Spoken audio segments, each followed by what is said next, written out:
Napakaganda po ng panalangin kanina, no? Pero despite of the trials, hardships sa buhay natin dito, hindi dapat nating makakalimutan, di ba, magbalik ng nararapat para sa Panginoon. And kanina, yung sa Bible verse na ibinahagi sa atin kanina, naalala nyo ba yung sa opening worship? Isa sa favorite na verse ko yun. Yung kami, nasa Cardona kami, bago pa lang, that was year 2003, I think, or 2004. So, the Lord is close to the brokenhearted and saves those who are crushed in spirit. Para sa akin, ang ganda nung dating nun eh. Pag brokenhearted ka, di ba? Ano man yung dahilan ng brokenness mo, either busted ka, or is either nag-fail ka, anything na brokenness sa family natin, family problems, mas masarap, di ba, na mapalapit ka sa Panginoon kaysa lumayo ka sa Panginoon sa mga ganitong pagkakataon. At iyon din yung ating isa sa lesson na matututunan natin dito. Nasa last na tayo ng series natin, naalala nyo ba? The misunderstood. Yung mga hindi nauunawaan at dahil dito hindi natin sila naunawaan, na-judge natin sila. Yan. The misunderstood lessons from the lives of the misjudged. At ngayon, ito po ang ating pag-uusapan ngayon. Basahin po natin ang title. 1, 2, 3, go! A Faithless Wife, Mrs. Job. Kakaunti lang yung nilalaman ni Mrs. Job. Tawagin natin siya Mrs. Job kasi wala siyang pangalan. Masyadong mahaba, asawa ni Job. Diba? Mrs. Job na lang. And wala namang apelido nung unang panahon. Diba? Maski ngayon, pagtatawagin natin ng mag-asawa, pangalan pa rin ng pangalan pa rin ng lalaki. Mr. and Mrs. 'Di ba? Tapos pangalan ng lalaki. Ganun din naman. So tawagin natin siyang Mrs. Job since wala namang binanggit kung ano ang kanyang pangalan. Pero alam natin ang dahilan kung bakit siya madalas na-judge as a faithless wife. And alam ko, marami sa atin, even I, and I'm guilty of this. Pero yun nga, nilalaliman natin ng pag-aaral. But Mrs. Job was just more than a faithless and nagger. Minsan nagger yung kanyang, dahil lang sa isang moment na iyon na nagkaroon siya ng outburst. Para mas maintindihan natin ang ating tinutukoy, I invite everyone na tumayo bilang paggalang sa salita ng Diyos. At basahin natin yung Job chapter 2, verses 8 to 10. Yan, 1, 2, 3, go! Naupo si Job sa tabi ng basurahan at kinamot niya ng isang pirasong basag na palayok ang kanyang mga sugat. Sinabi ng kanyang asawa, mananatili ka pa bang matuwid? Sumpain mo ang Diyos at nang namatay ka na. At ang sagot ni Job, hindi mo naiintindihan ang iyong sinasabi. Pagpapala lang ba ang tatanggapin mo sa Diyos? Hindi ba natin tatanggapin kung bigyan niya tayo ng pagdurusa? Sa kabila ng kanyang paghihirap, hindi nagsalita si Job laban sa Diyos. Alam natin, ang madalas na na-highlight dito, yung pananampalataya ni Job. But dito, we are not trying to justify yung sinabi ni Mrs. Job. Mali talaga yon, di ba? Pero, sa pag-aaral natin dito, gusto natin ma-develop yung salitang empathy. Maunaw kasi life, 'di ba yung buhay ng mga nami-misjudge natin kasi hindi natin sila nauunawaan. At dito makikita natin dito na kung paano mga tao sa Biblia, like us humans, may damdamin. Minsan, masyado tayo nakafocus sa kailangan matatag yung pananampalataya natin. Na minsan, sabi sa 2 Corinthians chapter 8, 'di ba? Because yung knowledge and faith masyadong mataas na, bantayan natin yung pride. At because of this pride, yung salitang empathy, sympathy, nakakalimutan natin, which is napakahalaga. And kung titignan natin dito, sa kabuuan ng Job, wala tayong makikita dito that Mrs. Job was judged by God. At ito yung isang bagay na kailangan nating makita. Hindi lamang kay Mrs. Job, kundi sa lahat ng mga nakakasalumuhan natin. At ano ba ang ating matututunan dito, na lalong-lalo na bilang isang mananampalataya, na makita sa atin yung tinatawag na empathy sa ating kapwa. Tayo ay manalangin. Panginoong Diyos, maraming salamat po sa pag-aaral na ito, Panginoon. We pray, O guide us, Holy Spirit. Salamat po, Panginoon, sa halimbawa po ng buhay at pananampalataya ni Job, Panginoon. Pero ngayon, Panginoon, bihira itong pag-aralan at nais ninyo, Panginoon, na makita din namin yung halimbawa din, yung mga sakripisyo din, Panginoon, ni Mrs. Job. Lord, meron pang malalim na aral dito na kami matututunan. At naway ito ay aming maisabuhay, Panginoong Diyos. Maraming salamat po sa halimbawa niya sapagkat hindi lamang po siya faithless wife, hindi siya nagger wife, Panginoon. Meron pa nga mga bagay na madalas na hindi namin nakikita, Panginoon. Pero ngayon ay pag-aaralan namin ito, Panginoong Diyos. Maraming salamat po, Lord God. Bless us as we study your word. In Jesus' name we pray. Amen. Na tayo pong lahat ay umupo. So ngayon, diretso na tayo. Ano ba yung matututunan natin dito kay Mrs. Job na madalas ang nakikita lang natin kay Mr. Job? Yun na lang, no? Para mas madali. So tingnan natin, number 1, basahin natin. 1, 2, 3, go. Mrs. Job was a grieving and broken wife and mother.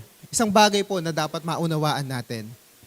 Si Ginang Job, or asawa ni Job, ay isang asawa at ina na nagdadalamhati at wasak ang puso. Grabe, no? Dalawa yung nagdadalamhati ka na at sobrang wasak ang puso. Alam ko lahat tayo makaka-relate dito. Dumating na sa punto ng buhay natin na tayo ay nagdalamhati. Whatever the reason is. Lahat tayo dumating na sa punto siguro ng buhay natin. Even siguro kahit yung mga kabataan ngayon na sinasabi ni Robin Padilla, mga weak daw. Payag ba kayo? Hindi Sige. Patunayan natin, di ba? There is may comparison kasi. Pero tingnan natin kung ano man yung sinasabi ni Senator Robin Padilla. But anyway, dito tayo. Dumarating, speaking of weakness, dumarating din talaga sa buhay natin. Kahit gaano na tayong katagal na Kristiyano, dumarating din sa punto ng buhay natin na biglang na parang ang weak ng pananampalataya natin when we experience yung grieving, yung grief and brokenness. Tatlong bagay na dapat nating maunawaan patungkol kay Mrs. Job. Ano po yun? Alam na natin ito, pero hina-highlight natin kasi kadalasan na-highlight lang si Job. Kasi all throughout, puro kay Job eh. Si Mrs. Job, lumitaw lang siya, chapter 2. Tapos, sa kaduluduluan, hindi pa nabanggit ng pangalan niya. Sa chapter 42. Kaya may debate pa dun eh. Mamaya tingnan natin kung ano yung debate doon. Pero not really a great debate patungkol kay Mrs. Job. Pero tatlong bagay na para mas maunawaan natin, magkaroon tayo ng empathy sa kanya. Letter A, 1, 2, 3, go. She lost their properties and livelihood. Nawala ang kanilang mga ari-arian at kabuhayan. Napakahirap po niyan. Lalong-lalo na sa tulad ng isang babae. Hindi naman natin maitatanggi. Sa pag-aasawa, ang seguridad ng babae, isa yan sa tinitignan. Hindi po yan, hindi yan pagiging gold digger. Minsan kasi na-judge na, gold digger to, gusto nang hindi. Even the Bible, sinasabi yan. Tayong mga lalaki, kaya nga kinuha sa tadyang, di ba? Yung sa rib, yung babae, it means protection, security. Tayong mga lalaki, yun ang trabaho natin. Security and protection sa ating mga asawa. At dito, bilang isang asawa, sa kalungkutan ni Job, kasama rin siyang nalungkot dito.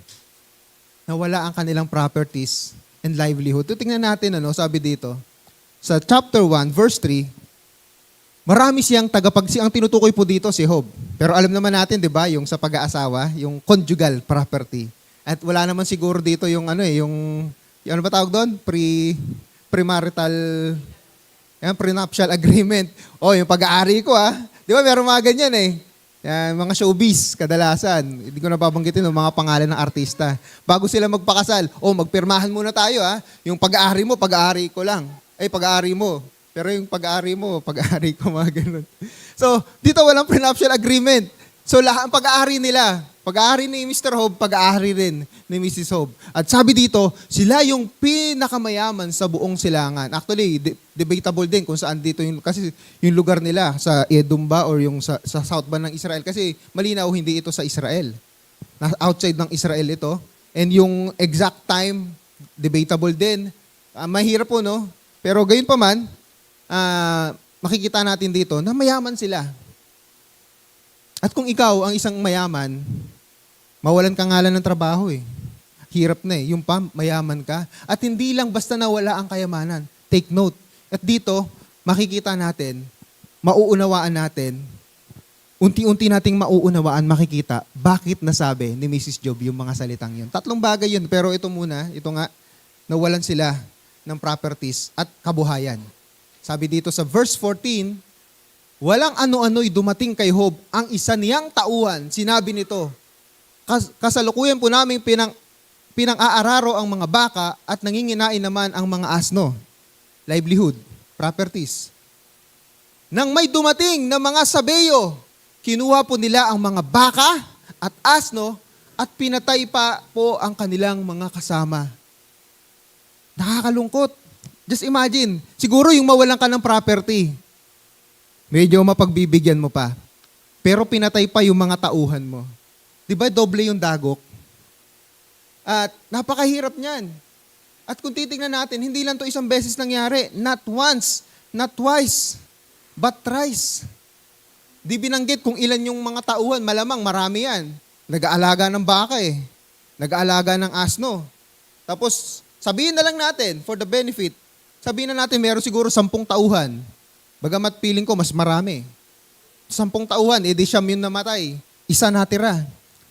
Isipin mo yung kasi hindi lang yan hayop, hindi lang property yun, tao yun eh. Tingnan natin yung nangyari pa.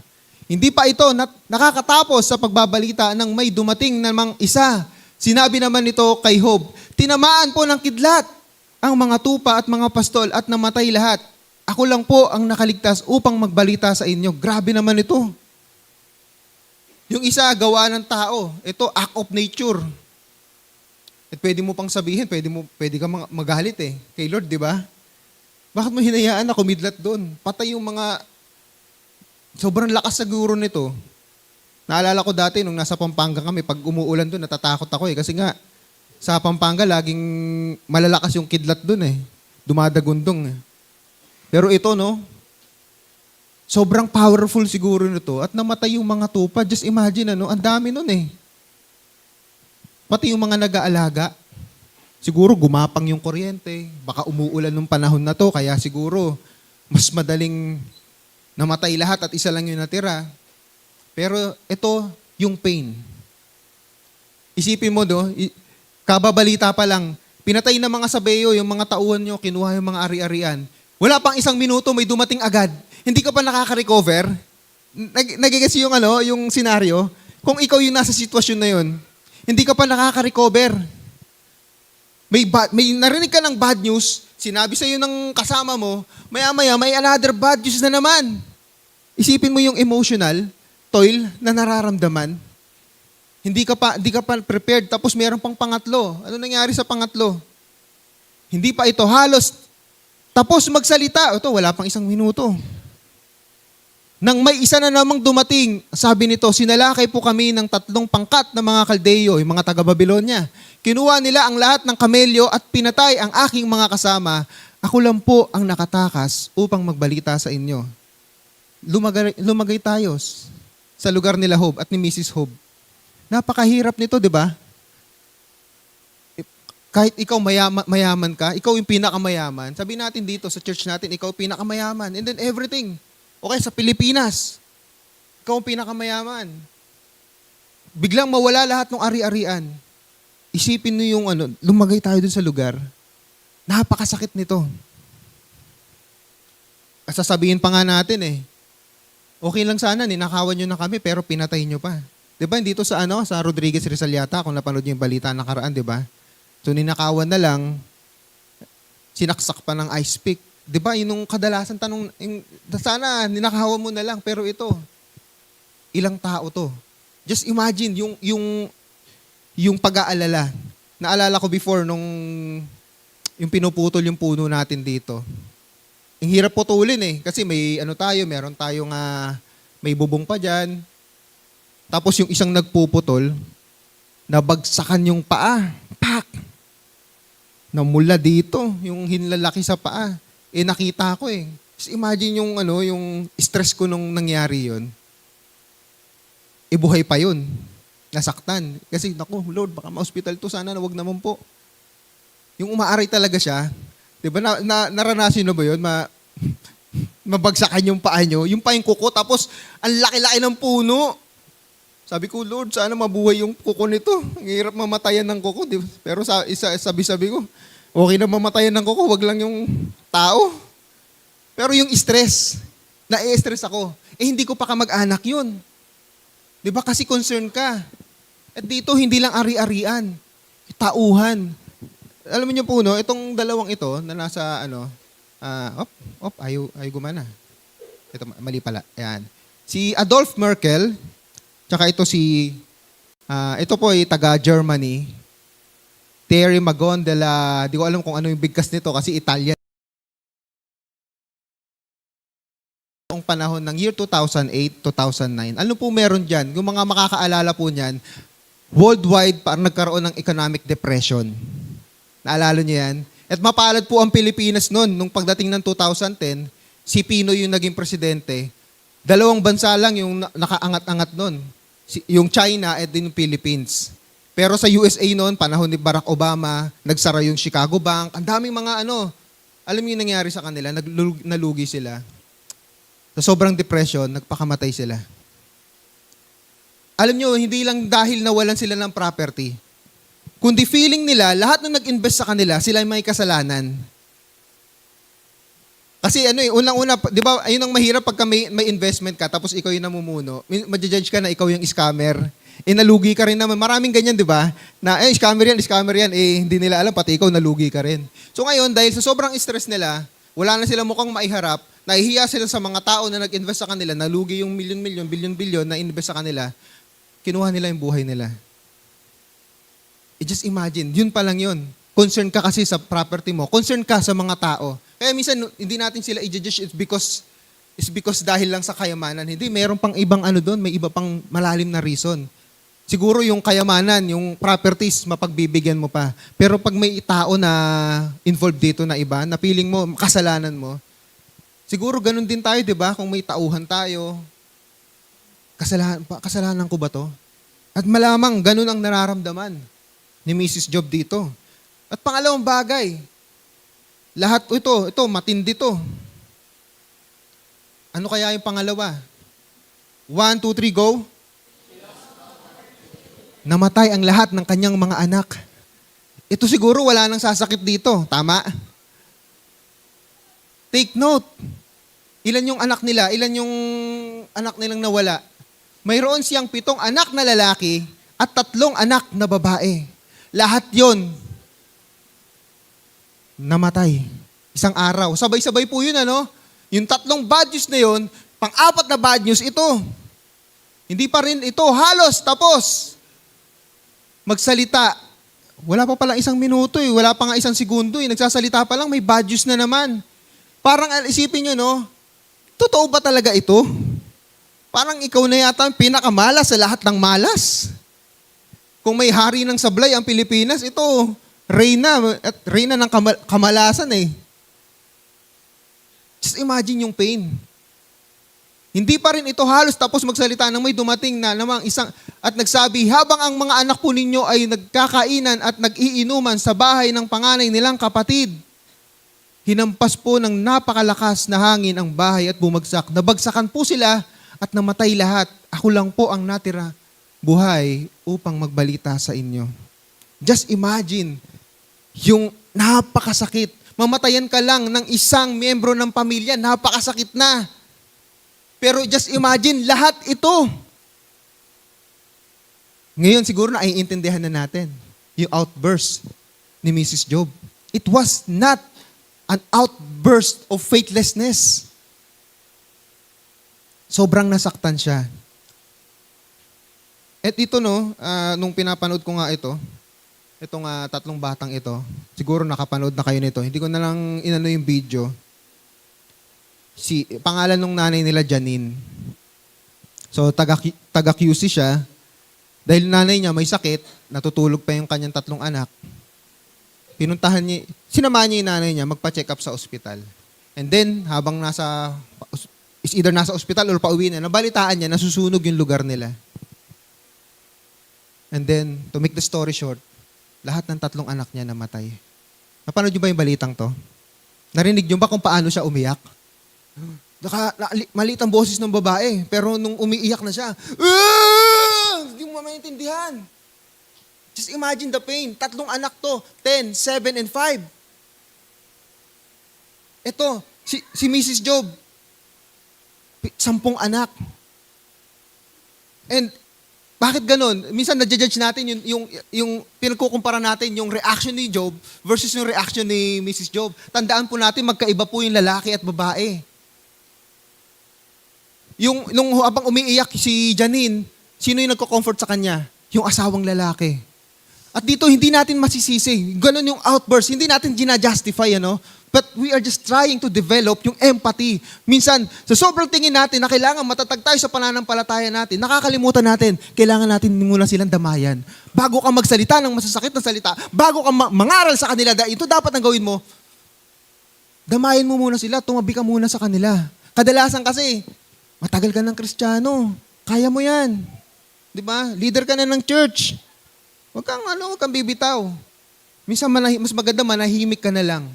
Damayan mo na lamang sila. Actually, kung titingnan niyo si Job, di ba? 1 linggo muna na nahimik yung mga mga best friend niya eh. Kailan nila nagkaroon ng argument? Nung nagsalita sila. Dito sa story ni Mrs. Job, tinuturuan tayo. Empathy first. Magkaroon tayo ng pagmamalasakit sa kapwa natin. Napakahirap nito. Isa pa lang tayo mamatayan. Tapos hindi pa natapos. May pang-5 bad news. Ito yung bad news. 1, 2, 3, go. Nagkasakit pa yung kanyang asawa. Ano yung sakit niya?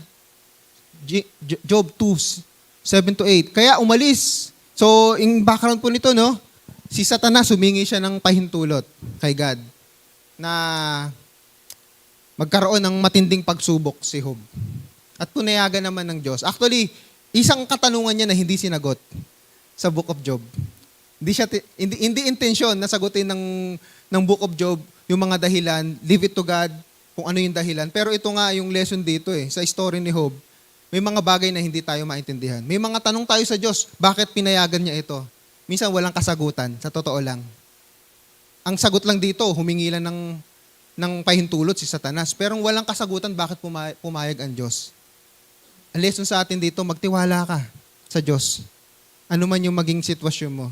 Kahit walang sagot. Kahit until now, marami akong tanong sa Diyos na hindi nasasagot.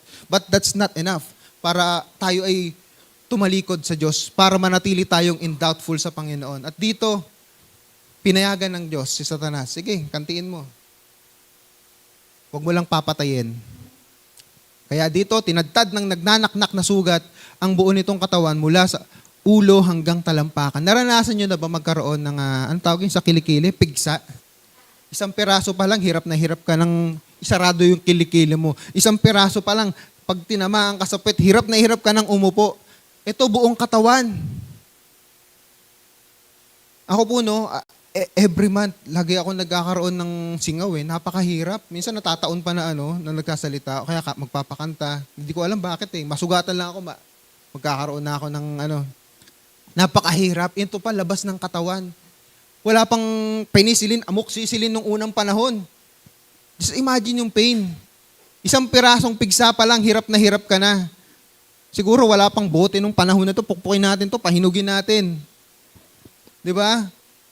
Meron ba sa inyo nagpapahinog dati? Di ba? Papuputukin nyo, pak! Pagkatapos pumutok, hirap ka na lumakad. Ito buong katawan. Just imagine, kung ikaw si Mrs. Job, kasi ibang bagay kasi, yung ikaw nagkasakit. Di ba? Minsan pag ikaw nagkasakit, mas, di ba, sa mga nagkakasakit, mas gusto mo, ikaw pa yung magkasakit kaysa sila Aminin natin yan. Kakayanin ko, pero yung iba magkasakit. Ganun yung mentality natin kadalasan Si Job, nakita natin, ganun. Pero yung si Mrs. Job, wala siyang sakit. Pero namatayan din siya, nawalan din siya ng ari-arian. At nagkasakit pa ng matindi yung asawa niya. Naupo si Job sa tabi ng basurahan. Just imagine yung isa kang dati, pinakamayaman, tapos nakikita ka ngayon ng asawa mo, punong-puno ka ng nana, pigsa sa buong katawan, nasa tabi ka ng basurahan, just imagine yung awa na nararamdaman ni Mrs. Job. At hindi pa siya nakaka-recover dun sa 4 na bad news na yon. Ilang oras lang ang ano nito, siguro isang araw. Pero yung kanina, sunod-sunod yun. Tapos paggising mo ng umaga, ganito naman yung nadatnan mo sa asawa mo. Kinamot niya ng isang pirasong basag na palayok ang kanyang mga sugat. Malayo pa sila nakita na nila si Job, ngunit hindi nila ito nakilala. Ito yung description, nung dumalaw yung mga kaibigan. Sobrang tindi. Nang makilala nila ito, hindi nila mapigilang umiyak ng malakas. Pinunit nila ang kanilang mga damit at naglagay ng abo sa ulo dahil sa pagdadalamhati. Ito po yung mga kaibigan ni Job. Nakita niyo yung description? Ang layo niya sa itsura. Kung ikaw si Mrs. Job, kasama mo araw-araw yung asawa mo, mahal mo yung asawa mo, and then, hindi ka na lang, ganun yung nangyari sa asawa mo, napakahirap. Just imagine, yung nararamdaman din ni Mrs. Job. Kaya siguro, maiintindihan natin, bakit niya nasabi yung salita. Ito yung kanina, 7 araw at 7 gabi silang naupo sa lupa kasama ni Job. Ngunit hindi nila ito pinagsabihan ng kahit ano sapagkat nakikita nilang hirap na hirap ito sa kanyang kalagayan. Na sobrang kita nila paghihirap Which is, mas maganda, di ba, minsan samahan mo na lang. Nagkaroon na lang ng debate nung nagsalita sila Di ba? Pero kaya ito, nasabi ni Mrs. Job, mananatili ka pa bang matuwid? Sumpain mo ang Diyos at nang mamatay ka na. Again, we are not trying to justify yung kanyang sinasabi. Mali ito. Gayunpaman, nakita natin dito yung outburst na mas malalim pa sa frustration, depression, yung pain, yung grief. At siguro, nung sinabi at nang mamatay ka na, minsan kadalasan, di ba, ganyan din naman ang reaction natin. Kaysa hirap na hirap ka na, sana kunin ka na lang ni Lord. Di ba minsan ganyan yung ganyan nagiging reaction natin. Kasi awang-awa ka na Di mo na siya makita. Kaya maaari di nating maintindihan kasi hindi naman pinaliwanag. Pero dito nagkakaroon lamang tayo ng clue. Yung nararamdaman ni Mrs. Job. It was an outburst of brokenness, hopelessness, and desperation. Na lahat tayo, nararanasan natin yan. Alam niyo po, nung nasa Taytay pa kami nakatira, dahil pagod na ako sa problema, yun yung maraming beses sa buhay ko gusto ko na magpakamatay Kasi simula nung namatay yung papa namin, palipat-lipat na kami ng bahay, lagi na kaming walang makain. And there was twice nangyari na wala na kaming makain.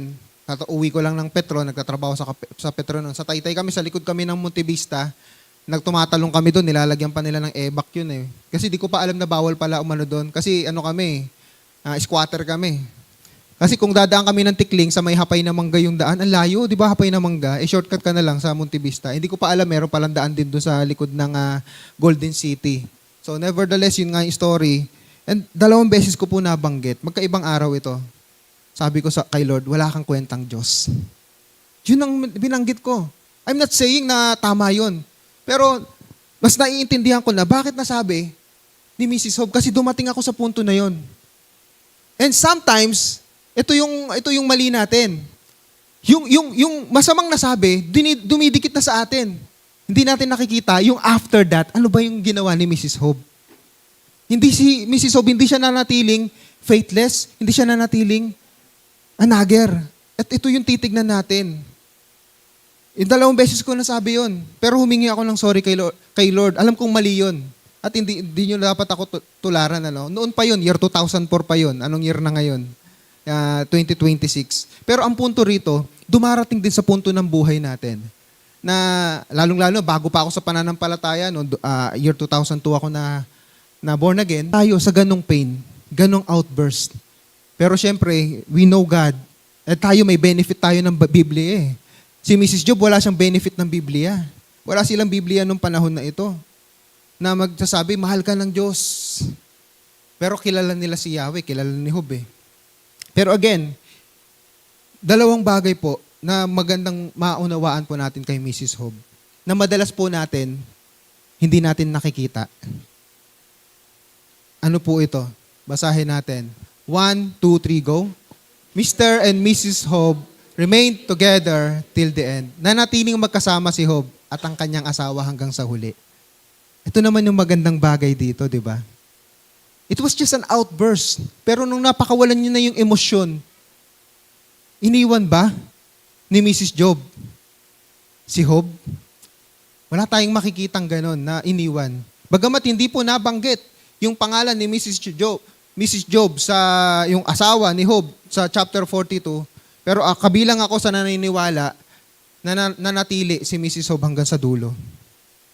At ito yung isang bagay na makikita natin dito, yung pagbawi.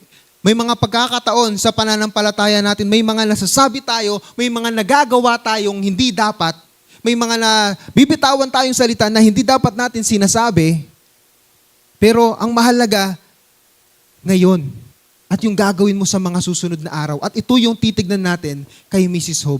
Hindi siya nanatili doon sa pain.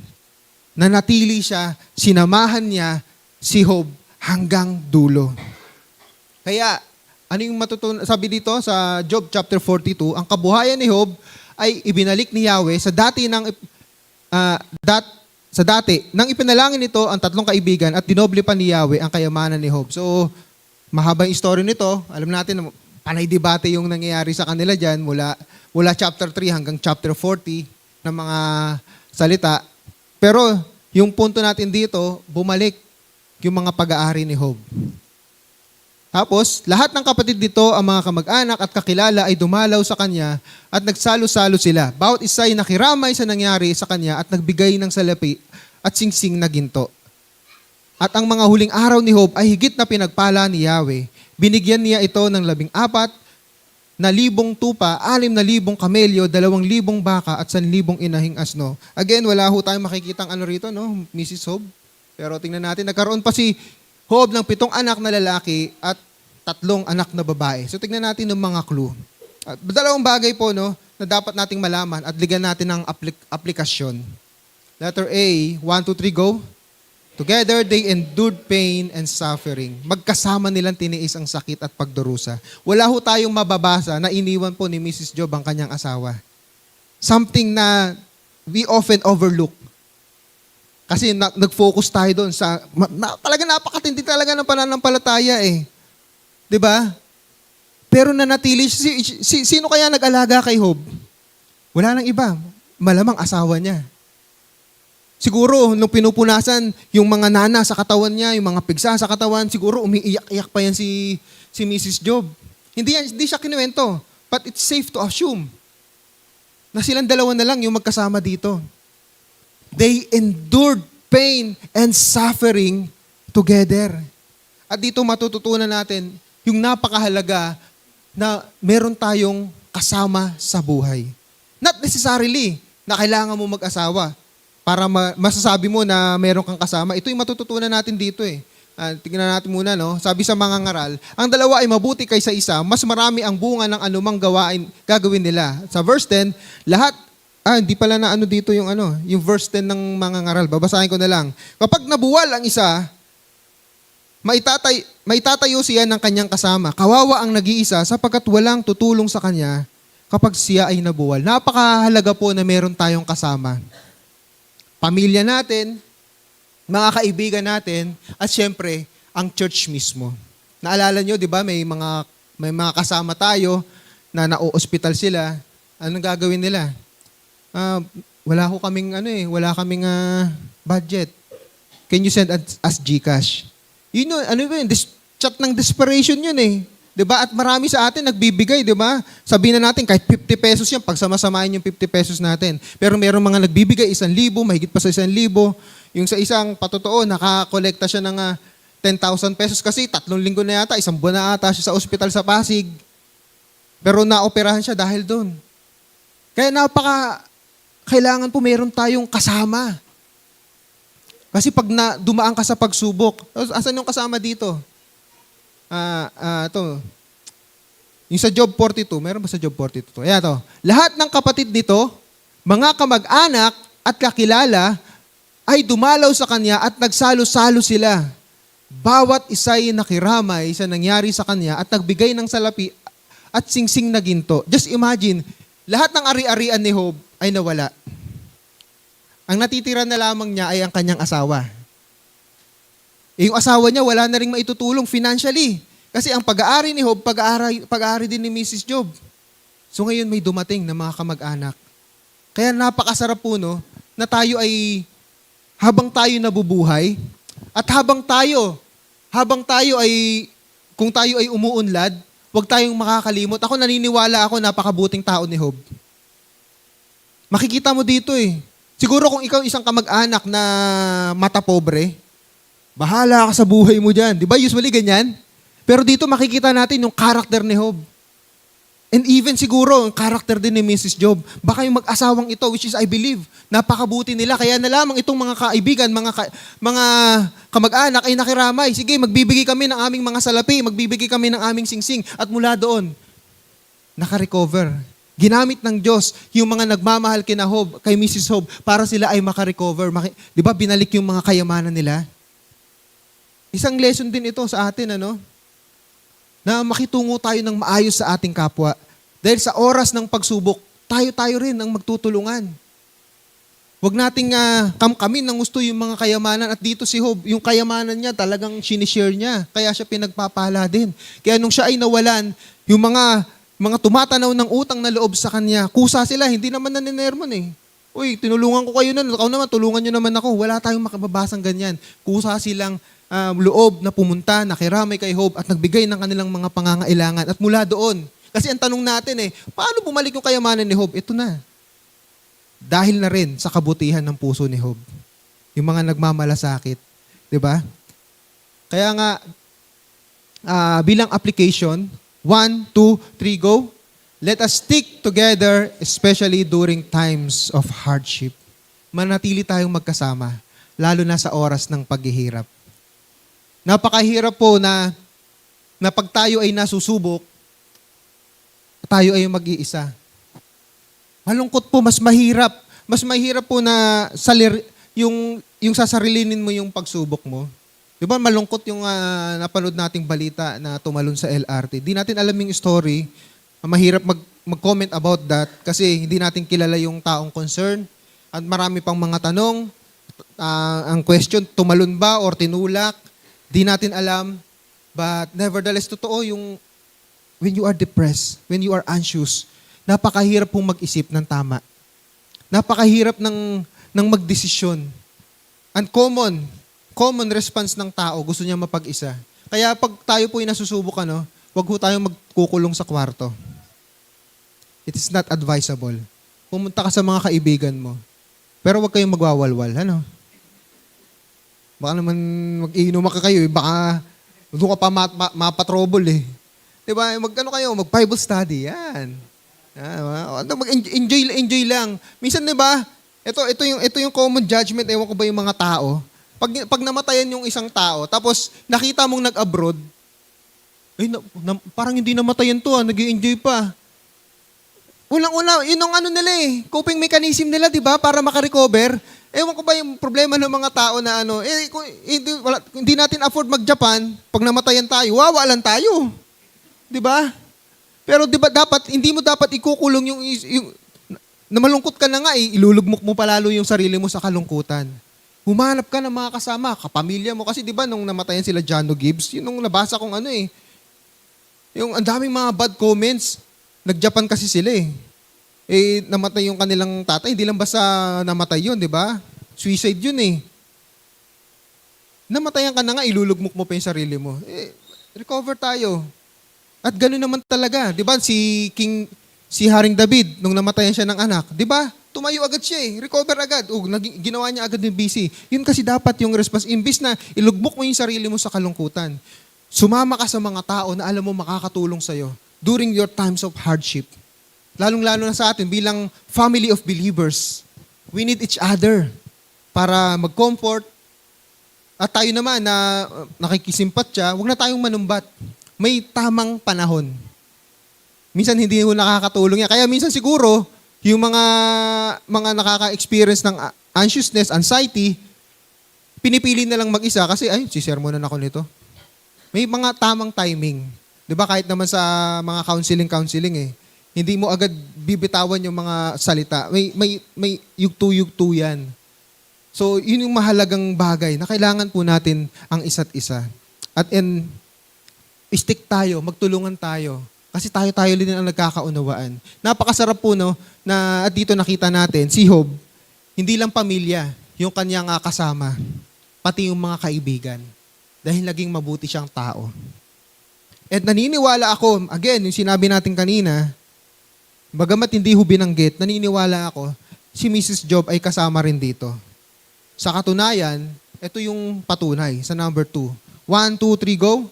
Together, they experience God's restoration. Magkasama nilang naranasan ang pagpapanumbalik ng Diyos. Ibinalik ang lahat.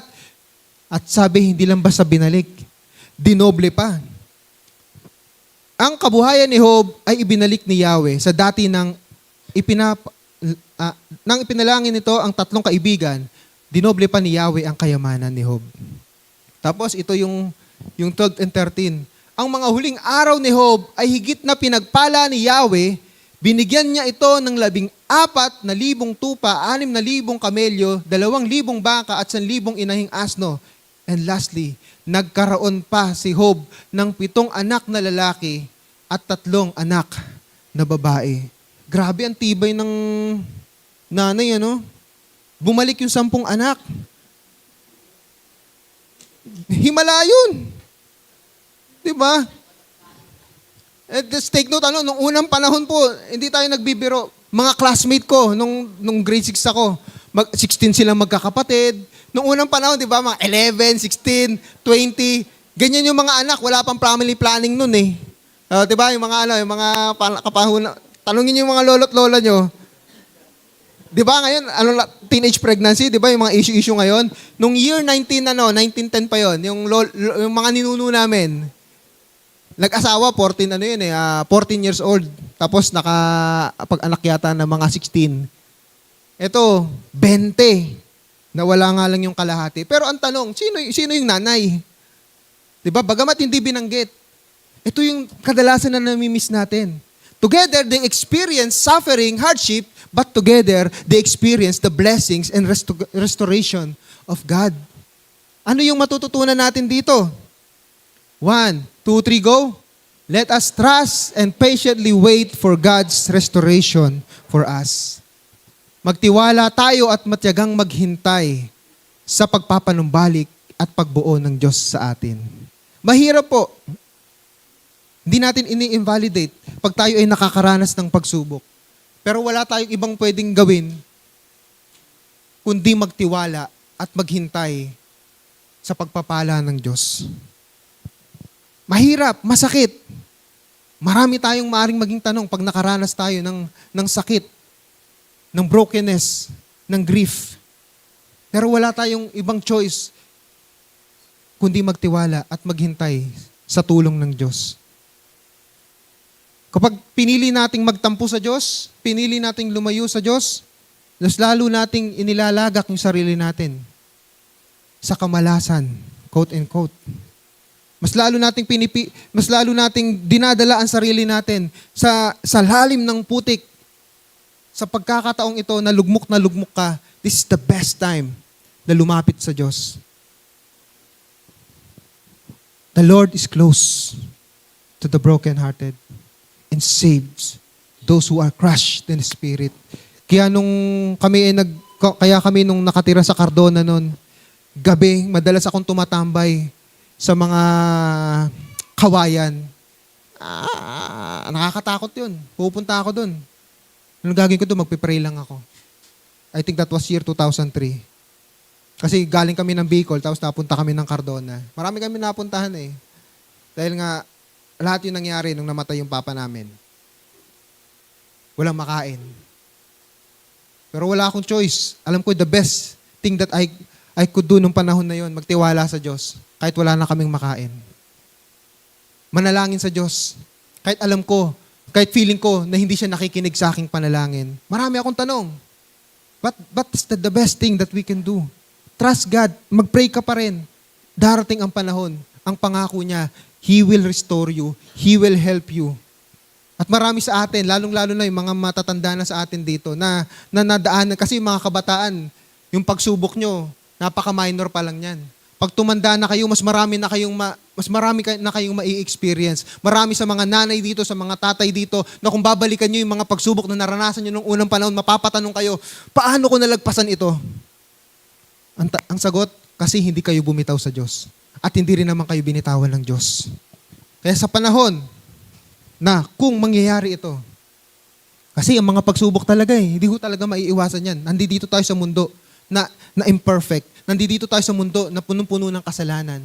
Nandito tayo sa mundo na punong-puno ng kasamaan. Hindi mo maiiwasan ng mga pagsubok na yan. Ibang klase nga lang ng pagsubok. Gayunpaman, let us trust and patiently wait for God's restoration for us. Bilang conclusion, 1, 2, 3, go. Mrs. Job endured immense grief and hardship alongside Job, staying by his side as God restored their possessions. Let us likewise remain steadfast and trust in God's help and restoration during times of difficulty. So, babasahin ko po sa Tagalog. Si Ginang Job ay nagtiis ng matinding kalungkutan at paghihirap kasama ni Job at nanatili sa kanyang tabi habang ibinabalik ng Diyos ang kanilang pamilya at mga ari-arian. Naway tayo rin ay manatiling matatag at magtiwala sa tulong at pagpapanumbalik ng Diyos sa panahon ng mga pagsubok at kahirapan. And ngayon po sa pagtatapos, I invite everyone na tumayo at basahin po natin itong verse na ito. Bagamat nag-focus tayo kay Mrs. Job, tapusin natin ito sa sinabi naman ni Job na alam na natin na dapat ito talaga yung tamang response, no? Again, we are not trying to justify yung sinabi ni Mrs. Job, pero para mas maunawaan natin at magkaroon tayo ng empathy, lalong-lalo na sa kasama natin. So basahin natin yung Job chapter 1 verses 20 to 22. Tumayo si Job, pinunit ang kanyang damit at nag-ahit ng ulo. Pagkatapos, nagpatira pa siya at sumamba sa Diyos. Ang sabi niya, hubad akong lumabas sa sinapupunan ng aking ina, hubad din akong babalik sa lupa. Si Yahweh ang nagbigay, si Yahweh rin ang babawi. Purihin si Yahweh. Sa kabila ng mga pangyayaring ito, hindi niya sinisi ang Diyos, kaya't hindi siya nagkasala laban sa Kanya. Salamat sa Panginoon sa halimbawa ni Job. Halimbawa ng pananampalataya. Pero salamat din sa halimbawa ni Mrs. Job na napakabalanse ng Biblia. 'Di ba? Kung makikita natin ang Biblia, hindi lang puro magaganda, hindi niya sinugarcoat. Ipinakita sa atin dito na kung paano yung mga characters sa Bible ay tulad din nating mga tao. Dumarating na lumulog, nalalagapak din tayo, dumarating na nasasaktan tayo. Pero ipinakita sa atin dito kung paano tumutugon ng Diyos. Kung paanong tinulungan ng Diyos si Job, tinulungan niya rin si Mrs. Job. Sa lahat ng klase ng pagsubok, sa lahat ng nararanasan natin sa buhay, maghintay ho tayo sa pagtulong at restoration na gagawin ng Diyos sa buhay natin. Alam niyo po, noong year 2005, meron pong couple na nagpakasal. Ng pangalan po si Laura and si Martin. Masayang-masaya sila. Bubuo sila ng kanilang pangarap. But a couple of weeks after ng kanilang wedding, siguro si Martin dumaing. May masakit sa ulo ko. Ano nangyayari sa akin? Alam niyo po, nagpa-check up sila. Na-discover ni Laura, ang kanyang asawa na si Martin, ay nagkaroon ng brain tumor. At hindi pa doon nagtatapos ang kanyang kalbaryo. Si Martin, naging physically disabled. Siyempre, utak yan eh. At hindi lang yun. Nung panahon na yun, nawala yung memory. Nag-honeymoon pa kayo, ganun yung nangyari sa asawa. At sobrang, ang daming tanong ni Laura dito. Bakit ganun? Ginive up niya yung kanyang music career kasi praise leader siya ng church eh. Ginive up niya para alagaan yung kanyang asawa. Ang dami niyang tanong sa Diyos. At dito mababasa natin sa lyrics. Pero mula doon sa pains, hardships, suffering na naranasan niya, nabuo yung kantang Blessings. At sabi dito, tingnan natin yung lyrics ng Blessings. Dito sa chorus, ang tanong because what if your blessings come through raindrops? Paano yung blessing ng Diyos ay tila ambon na lang? Kasi may naririnig tayo. Pag lumapit ka sa Panginoon, bubuhos ang pagpapala sa iyo. Problema, hindi bumuhos ang pagpapala. Raindrops. Pinapayagan ng Diyos. At hindi natin alam ang kasagutan bakit niya pinapayagan. Tapos sabi, what if your blessings comes through tears? Paano kung yung pagpapala mo pala sa pamamagitan ng pag-iyak na ito, ng pagdadalamhati kong ito? What if 1,000 sleepless nights are what it takes to know you're near? Tama-tama. Yung verse kanina, the Lord is close to the brokenhearted. And sabi, and what if trials of this life are your mercies in disguise? Ito palang mga pagsubok na ito ay pagpapala pala. Mula dito sa awitin na ito, ipinakita ni Laura story.